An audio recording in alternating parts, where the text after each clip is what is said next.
어느새 토요일 아침이 되었습니다. 오늘 이 시간 예레미야 2장 말씀을 살펴볼 텐데요. 1절에서 19절 말씀 먼저 보겠습니다. 여호와의 말씀이 내게 임하니라. 이르시되 가서 예루살렘의 귀에 외칠지니라. 여호와께서 이와 같이 말씀하시기를 내가 너를 위하여 네 청년 때의 인애와 네 신혼 때의 사랑을 기억하노니 곧 씨 뿌리지 못하는 땅 그 광야에서 나를 따랐음이니라. 이스라엘은 여호와를 위한 성물 곧 그의 소산 중 첫 열매이니 그를 삼키는 자면 모두 벌을 받아 재앙이 그들에게 닥치리라. 여호와의 말씀이니라. 야곱의 집과 이스라엘의 집 모든 족속들아, 여호와의 말씀을 들으라. 나 여호와가 이와 같이 말하노라. 너희 조상들이 내게서 무슨 불의함을 보았기에 나를 멀리하고 가서 헛된 것을 따라 헛되이 행하였느냐. 그들이 우리를 애굽 땅에서 인도하여 내시고 광야 곧 사막과 구덩이 땅 건조하고 사망의 그늘진 땅 사람이 그곳으로 다니지 아니하고 그곳에 사람이 거주하지 아니하는 땅을 우리가 통과하게 하시던 여호와께서 어디 계시냐 하고 말하지 아니하였도다. 내가 너희를 기름진 땅에 인도하여 그것의 열매와 그것의 아름다운 것을 먹게 하였거늘 너희가 이리로 들어와서는 내 땅을 더럽히고 내 기업을 역겨운 것으로 만들었으며 제사장들은 여호와께서 어디 계시냐 말하지 아니하였으며 율법을 다루는 자들은 나를 알지 못하며 관리들도 나에게 반역하며 선지자들은 바알의 이름으로 예언하고 무익한 것들을 따랐느니라. 그러므로 내가 다시 싸우고 너희 자손들과도 싸우리라. 여호와의 말씀이니라. 너희는 기띔 성들에 건너가 보며 게달에도 사람을 보내 이 같은 일이 있었는지를 자세히 살펴보라. 어느 나라가 그들의 신들을 신 아닌 것과 바꾼 일이 있느냐. 그러나 나의 백성은 그의 영광을 무익한 것과 바꾸었도다. 너 하늘아, 이 일로 말미암아 놀랄지어다. 심히 떨지어다. 두려워할지어다. 여호와의 말씀이니라. 내 백성이 두 가지 악을 행하였나니 곧 그들이 생수의 근원되는 나를 버린 것과 스스로 웅덩이를 판 것인데 그것은 그 물을 가두지 못할 터진 웅덩이들이니라. 이스라엘이 종이냐 시종이냐 어찌하여 포로가 되었느냐. 어린 사자들이 그를 향하여 부르짖으며 소리를 질러 그의 땅을 황폐하게 하였으며 그의 성읍들은 불타서 주민이 없게 되었으며 놉과 다바네스의 자손도 네 정수리를 상하였으니 네 하나님 여호와가 너를 길로 인도할 때에 내가 그를 떠남으로 이를 자취함이 아니냐.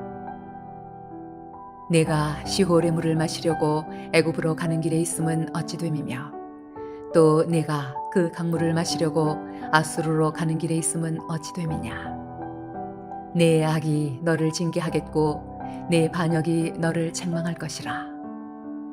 그런즉 내 하나님 여호와를 버림과 내 속에 나를 경외함이 없는 것이 악이요 고통인 줄 알라. 주 만군의 여호와의 말씀이니라. 예레미야 1장에서 부르심과 사명에 대한 내용을 우리가 살펴보았습니다. 그리고 이제 이어지는 2장부터는 하나님께서 선지자를 통해서 유다와 예루살렘을 향해서 전하신 그 메시지를 확인해 볼 수가 있는데요. 요시야 왕 13년에 사역을 시작한 예레미야 선지자는 백성들을 향해서 앞으로 그들에게 임하게 될 그 하나님의 심판에 대해서 선포를 하였습니다. 그리고 지난날 그들이 얼마나 하나님과 친밀한 관계 속에서 함께 했었는지에 대한 그 회상의 내용도 함께 전하고 있는 것을 볼 수가 있습니다. 하나님은 이스라엘 백성을 선택하셔서 그들과 특별한 관계를 맺으셨죠. 이 둘의 관계에 대해서 선지자는 청년 때의 인애, 신혼 때의 사랑이라고 표현을 하는 것을 볼 수가 있습니다. 결혼을 앞두고 있는 젊은 남녀 간의 사랑이나 아니면 막 결혼한 신혼부부의 사랑은 달콤하다라고 표현을 할 수가 있겠죠. 오랜 시간을 같이 지내다가 잠시 떨어져 있어도 그 잠시 떨어져 있는 것에 대해서 아쉬워하면서 그 시간을 참지 못하고 전화를 합니다. 참 뜨겁고 열정적인 이 젊을 때의 사랑의 감정, 이러한 감정이 바로 이스라엘 백성과 하나님 사이에서도 존재했었다라고 전하고 있습니다. 이스라엘 백성에게 하나님은 삶의 전부였습니다. 늘 함께하고 싶은 분이셨죠. 광야의 길을 걸을 때나 가나안 땅에 들어가서 그 수많은 민족을 정복할 때에 그들은 철저히 하나님을 의지하면서 몹시 친밀하게 지내왔습니다. 종교적으로나 정치적으로나 하나님 한 분만을 의지하면서 살아온 이스라엘 백성들이었지만, 그러나 어느샌가부터 가나안 땅에서 점차로 종교적으로 정치적으로 하나님이 아닌 다른 대상들을 붙들고 의지하기 시작합니다. 먼저 종교적으로는 그들이 하나님 대신 다른 대상을 의지하게 되는데, 그 의지한 대상이 무엇인지 선지자는 5절에서 이렇게 이야기를 합니다. 제가 한번 읽어보겠습니다. 나 여호와가 이같이 말하노라. 너희 조상이 내게서 무슨 불의함을 보았기에 나를 멀리하고 가서 헛된 것을 따라 헛되이 행하였느냐. 백성들이 헛된 것을 따라 헛되이 행하였다라고 말하고 있는데요. 그들은 허탄한 것, 바람과 같은 것, 아무것도 아닌 것을 따라갔다라고 전하고 있습니다. 백성들이 그렇게 따라갔던 대상을 9절, 8절과 11절에서는 무익한 것이라고 다르게 표현하는 것을 우리가 볼 수가 있는데요. 백성들이 그렇게 따라갔던 허탄한 것, 무익한 것은 바로 바알입니다. 가나안 땅에 들어간 이스라엘 백성들은 그곳에 살고 있던 많은 원주민들이 바알을 부르고 섬기는 모습을 보았습니다. 풍요의 신, 비와 구름의 신으로 불려지는 이 바알, 그 바알을 숭배하고 있는 모습을 보면서 어느 순간인가 이제 그들의 마음속에도 지금까지 함께하며 붙들어 주셨던 하나님보다도 바알을 더 중요하게 여기기 시작하였습니다. 그러다가 결국 이스라엘 백성조차 바알을 숭배하거나 하나님과 바알을 함께 섬기는 이러한 일들이 벌어지게 되었죠. 하지만 선지자는 지금 그 백성들이 그럴듯해 보인다고 또 도움을 줄 수 있을 것이다라고 붙들고 있는 바알은 실상은 헛되고 바람 같은 아무것도 아닌 존재에 불과하다라고 분명하게 이야기하고 있습니다. 이처럼 백성들은 종교적으로 허탄한 우상을 만들어서 그것들을 붙들려고 하였습니다. 그런데 종교적으로만 하나님을 떠난 것이 아니라 정치적으로도 그들은 하나님을 떠났습니다. 하나님을 왕으로 모시지 않고 이제 세상의 다른 것들에게 눈을 돌리기 시작합니다. 13절 말씀을 보면 이스라엘 백성들이 그들의 갈증을 해결하고 또 생명을 유지시켜 줄 수 있는 그 생수의 근원 대신 하나님을 버리고 오히려 다른 물을 얻겠다라고 웅덩이를 판다라고 전하고 있습니다. 그런데 그들이 준비한 웅덩이는 밑이 빠져서 도저히 물을 담을 수 없는 그런 무용지물이었습니다. 18절 말씀을 보면 그들이 하나님 대신 나름 열심히 준비했던 그 밑 빠진 웅덩이는 바로 애굽과 아수르였음을 밝히고 있는데요. 이스라엘 백성들은 눈에 보이지 않는 하나님보다는 눈에 분명하게 보이고 실제적으로 어떤 커다란 힘을 가지고 있는 애굽과 아수르를 의지하려고 하였습니다. 그들은 이 애굽과 아수르가 실제적으로 자신들에게 평안과 안전을 가져다 줄 수 있을 것이다 라고 생각하고 있었던 것이죠. 하지만 이스라엘 백성들의 이런 생각은 예레미야가 보기에는 마실 수도 없고 사용할 수도 없는 그런 터진 웅덩이를 파는 행동에 불과하였습니다. 사실 광야를 지날 때 도저히 마실 수 있는 물을 얻을 수 없는 그런 상황에도 하나님은 반석에서 물이 나도록 해주셨습니다.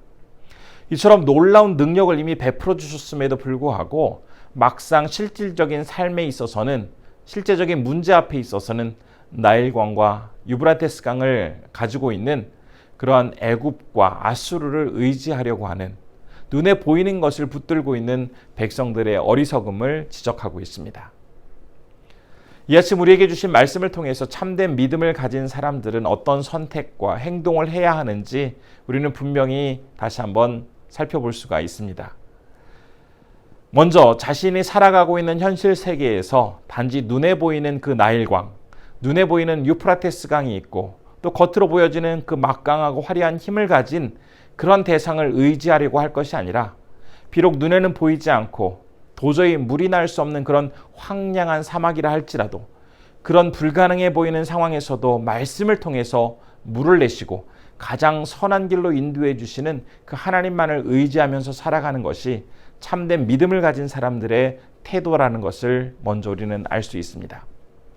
그리고 다음으로 또 한 가지 기억해야 할 것은 사람은 흐르는 물의 근원이시고 마르지 않는 물이시며 생명을 허락해 주시는 하나님께 나아가서 그곳에 뿌리를 내릴 때 정말 시냇가에 심겨진 나무처럼 풍성한 잎과 열매를 맺으며 자랄 수가 있습니다. 만일 이곳저곳에 흘러가서 많은 역사를 이루시는 그 전능하신 하나님만을 만일 이곳저곳 흘러가시면서 많은 역사를 이루시는 그 하나님을 자신만의 웅덩이를 파놓고는 그 안에 가두려고 한다거나 그 틀 안에서 하나님을 재단하고 바라보려고 한다면 그것은 마치 자신을 위해 웅덩이를 판 이스라엘 백성들과 똑같은 그런 어리석은 모습입니다. 유진 피터슨이라는 분은 인간이 오랫동안 잘못 가졌던 습성 중에 하나가 하나님을 길들이려 하고 자기 입맛대로 조정하려고 하는 시도이다라고 말하였습니다. 진실한 믿음의 사람으로 살아가시는 우리 한가람의 모든 성도님들께서는 하나님을 내가 파놓은 그 웅덩이에 가두어서 내가 원하는 모습으로 그분을 이용하고 또 재단하려고 할 것이 아니라 그분으로부터 나오는 그 생명수가 힘차게 흘러나아가 이곳저곳을 다니며 많은 생명을 살리고 놀라운 소생의 역사를 일으켜 나아갈 때 하나님의 역사가 역동적으로 일어나는 그 삶의 현장에서 우리 또한 믿음의 뿌리를 내림으로써 그 하나님의 역사가 우리를 통해서 선하게 나타날 수 있는 그런 귀한 주님의 사람으로 세워지시기를 진심으로 축복합니다. 이 시간 함께 기도하겠습니다. 첫 번째로 참 믿음으로 사막에서도 물을 내시는 하나님만을 의지하게 하시고 하나님의 역사가 풍성하게 나타나는 그 현장에 믿음의 뿌리를 굳게 내리고 살아가게 하옵소서라고 기도했으면 좋겠고요. 두 번째로는 태국의 김건용 김동숙 선교사님이 사역하시는 그 라안사이 교회에서 성도들이 믿음 안에서 잘 성장하고 굳세게 해주시도록 함께 기도해 주시면 좋겠습니다. 기도하겠습니다.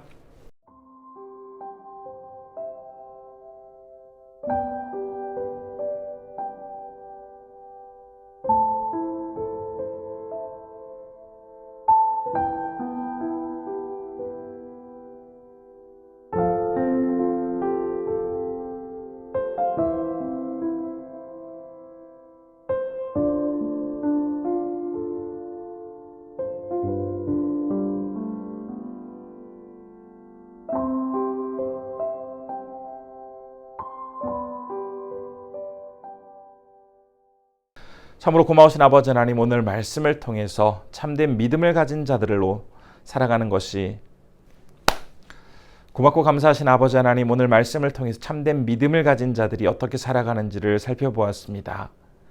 눈에 보이는 것들, 강력한 힘들, 또한 화려한 것들을 의지하는 것이 아니라 사막과 같이 도저히 불가능해 보이는 그런 곳에서도 물을 내시고 인간을 가장 아름답고 선한 길로 인도하시는 하나님 한 분만을 바라보며 나아가고, 또한 하나님께서 이루시는 그 생명의 사역 역사 현장에 깊이 뿌리를 내리고 하나님의 사역에 동참하는 길이야말로 가장 복되고 아름다운 성도의 삶이라는 것을 말씀을 통해서 깨달았습니다. 우리가 그렇게 복된 성도의 삶을 살아갈 수 있도록 주님 붙잡아 주옵소서. 오늘은 태국에서 사역하시는 김건용 김동숙 선교사님을 위해서 기도할 때 섬기시는 라안사이 교회에 놀라운 부흥의 역사를 허락하여 주시고 성도들이 믿음 안에서 더욱더 강건하게 자라날 수 있도록 붙잡아 주옵소서. 주말을 맞아 우리 성도님들 건강하게 지켜주시고 내일 주일을 잘 준비하여서 복된 주일을 맞이할 수 있도록 한 분 한 분 주님께서 살펴주시기를 원하오며 예수님의 이름으로 기도드립니다. 아멘.